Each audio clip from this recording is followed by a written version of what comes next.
പലരും പറയുന്ന ഒരു കാര്യമാണ് റെഗുലർ ആയിട്ട് ഹെയർ വാഷ് ചെയ്യുകയാണെങ്കിൽ മുടി കൊഴിച്ചിൽ കൂടും, അതുകൊണ്ട് 2-3 ദിവസത്തിലൊരിക്കൽ തല കഴുകുക. ഇങ്ങനെ പറയുന്നതിൽ എന്തെങ്കിലും സത്യാവസ്ഥയുണ്ടോ?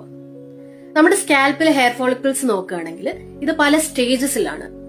ഇതില് ടീലോജൻ എന്ന് പറയുന്ന ഒരു സ്റ്റേജ് ഉണ്ട്. അതായത് നമ്മുടെ ഹെയർ സ്ട്രാൻഡ്സ് കുറച്ച് വീക്കായി അതിന്റെ ഹെൽത്ത് ഒക്കെ കുറഞ്ഞിരിക്കുന്ന ഒരു സ്റ്റേജ് ആണിത്. ഈ കണ്ടീഷനിലുള്ള ഹെയർ സ്ട്രാൻഡ്സ് നമ്മളൊന്ന് കോംബ് ചെയ്യുകയോ കുളിക്കുകയോ ഒക്കെ ചെയ്യുന്ന സമയത്ത് വളരെ നാച്ചുറൽ ആയിട്ട് കൊഴിഞ്ഞ് നമ്മുടെ കയ്യിൽ വരും. ഈ കൊഴിഞ്ഞു വരുന്ന അല്ലെങ്കിൽ ഹെയർ ഷെഡ് ചെയ്യുന്ന ഒരു സ്റ്റേജിനെയാണ് നമ്മൾ എക്സോജൻ ഫേസ് എന്ന് പറയും.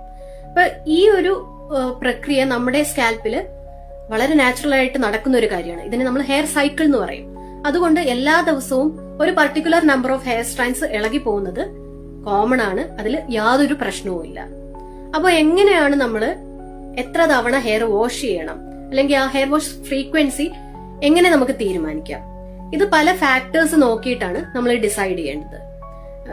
ഏറ്റവും ഇമ്പോർട്ടന്റ് ആയിട്ട് നമ്മുടെ സ്കാൽപ്പ് ടൈപ്പ്. ഒരുപാട് ഓയിലി ആയിട്ടുള്ള സ്കാൽപ്പാണ്, നല്ല ഡസ്റ്റും ഡേർട്ടൊക്കെ അക്യുമുലേറ്റ് ചെയ്യുന്ന ഒരു കണ്ടീഷനിലാണോ നമ്മൾ താമസിക്കുന്നത്? അതുപോലെ നന്നായിട്ട് സ്വെറ്റ് ചെയ്യുന്ന ആളാണോ നിങ്ങൾ? ഡാൻഡ്രഫോ അതുപോലുള്ള എന്തെങ്കിലും സ്കാൽപ്പ് കണ്ടീഷൻസ് ഉണ്ടോ? ഇതൊക്കെ നോക്കുക. അതുപോലെ നിങ്ങൾ യൂസ് ചെയ്യുന്ന ഷാംപൂ, എന്ത് ടൈപ്പ് ഷാംപൂ ആണ് യൂസ് ചെയ്യുന്നത് ഒക്കെ നോക്കിയിട്ട് വേണം നമ്മൾ ഹെയർ വാഷിംഗ് ഫ്രീക്വൻസി തീരുമാനിക്കാൻ.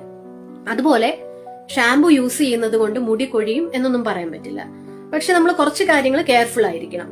നമ്മൾ തല തോർത്തുന്ന സമയത്ത് ഒരുപാട് ഫോഴ്സ് എടുത്തിട്ട് ടവൽ യൂസ് ചെയ്യാതിരിക്കുക, അല്ലെങ്കിൽ നനഞ്ഞ മുടിയിൽ നമ്മൾ ഒത്തിരി പ്രഷർ കൊടുത്തിട്ട് കോംബ് ചെയ്യുക. ഇങ്ങനെയൊക്കെ ചെയ്യുമ്പോഴത്തേക്കും ഹെയറിന്റെ ഹെൽത്ത് കുറഞ്ഞിട്ട് പെട്ടെന്ന് ബ്രേക്ക് ചെയ്യാനുള്ള സാധ്യതയുണ്ട്.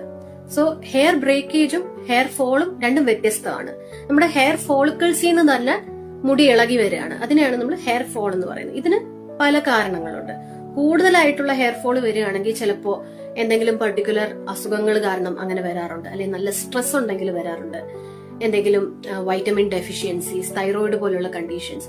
സോ അങ്ങനെ നിങ്ങൾക്ക് നല്ല രീതിയിൽ മുടി കൊഴിയുന്നുണ്ടെങ്കിൽ തീർച്ചയായിട്ടും അതിന്റെ കാരണം കണ്ടെത്തുക. അല്ലാതെ ഷാംപൂ ചേഞ്ച് ചെയ്തിട്ടോ ഹെയർ വാഷിംഗ് ഫ്രീക്വൻസി കുറച്ചത് കൊണ്ടോ ഒന്നും അങ്ങനെയുള്ള മുടി കൊഴിച്ചില് കുറയാൻ പോകുന്നില്ല.